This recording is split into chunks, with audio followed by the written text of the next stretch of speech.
السلام علیکم ورحمۃ اللہ وبرکاتہ. نن به مونږه په دې ټاپک باندې خبره کوو. آیا د ښځې او د مور منځ کې څه فرق دی؟ یو مثال ورکوي. تیره پیره ما په یو کتاب کې وکتل، یو مثال یې پکې ورکړی، لکه د ښځې او د مور منځ کې څه فرق دی. چې ما وکتل هغه ما پړاو کړه، په هغې کې لیکلي وو، وایي سخته یخني شوه، زما د پوزې نه چې کوم دی اوبه روانې شوې، یعنې زه یخنۍ ووالمه. زه ورغلم، ما د ښځې په لوپټه باندې پوزه وایي پاکه کړه.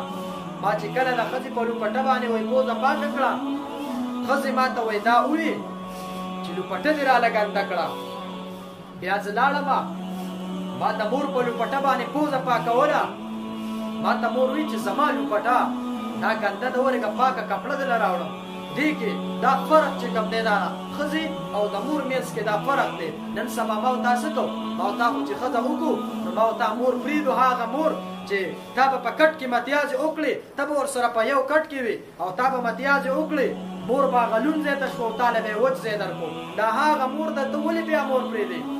ستا نه د مور هغه احسانونه هېر شي. الله جل جلاله فرمایي اوف هم ورته نه کې، اوف قدرې به هم ورته نه کې.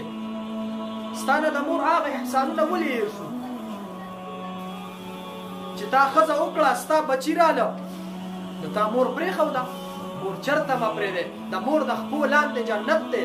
رسول الله مبارک صلی الله علیه وسلم د دې ډېر سخت ارمان کړی چې کاش چې زما مور جمدی وی او ما د الله سره خبرې کولې، یعنې ما نفل کول، زه مونځ ته ولاړم او ما ته مور اواز کړی وی چې یا محمد، او ما مونځ پرېښی وی، ما د الله سره خبرې پرېښی وی او زه مور له ورغلی وی چې ما خلکو ته ښودلي وو چې خلک د مور قدر داسې کوي. زما د امت ته ښودلي وو چې خلک د مور قدر داسې کوي. موږ نن سبا څه کوو؟ ما ورته د ښځې خبره منو، د مور نه منو. ما ورته خپله ښځه نه بخو او په مور ګزار کوو. تېره پیره مې یو کس ته میسج وکړو، مې راځه چېرته ځو. ما ته یې وي ورکه زما ترور زوی چې کوم دی خپله مور والده او نن یې روغه ده، زه د هغوی ځای ته ځم، د نه شم دی تا سره. داسې حل شروع دی، په خپل مور باندې ګزارونه کوي. ای د الله بندګانو، د مور د خپو د لاندې خو جنت دی.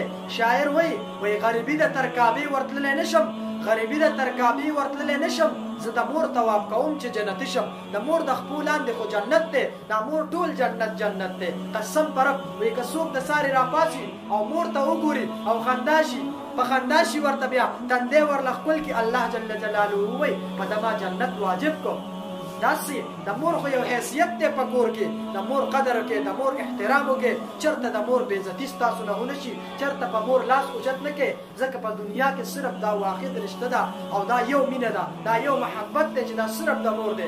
وایي دا محبت چې راجمع کړي په 100% کې دا 99% محبت دا د چا دی؟ دا د مور دی او دا 1% دا د ټولې دنیا دی. اوس تاسو خپله سوچ وکړئ، د مور قدر وکړئ، د مور احترام وکړئ، د مور د خپې ښکل کې. قسم په رب د مور خو صرف دعاګانې، مور خو چې تا ته دعا وکړي زه بچي د الله په امان الله دې مل شه، نو ستا به لوی لوی کارونه الله وکړي. ته وګوره په دې معاشره کې ډېر خلک دي چې څوک د مور د دعا نه مور ورته بددعا کړي وي او بیا مړه شوي مورې، وفات شوي مورې، دا څومره ګناهګار، دا بندیان څومره ګناهګار وي او ذلیل او رسوایي په دنیا کې.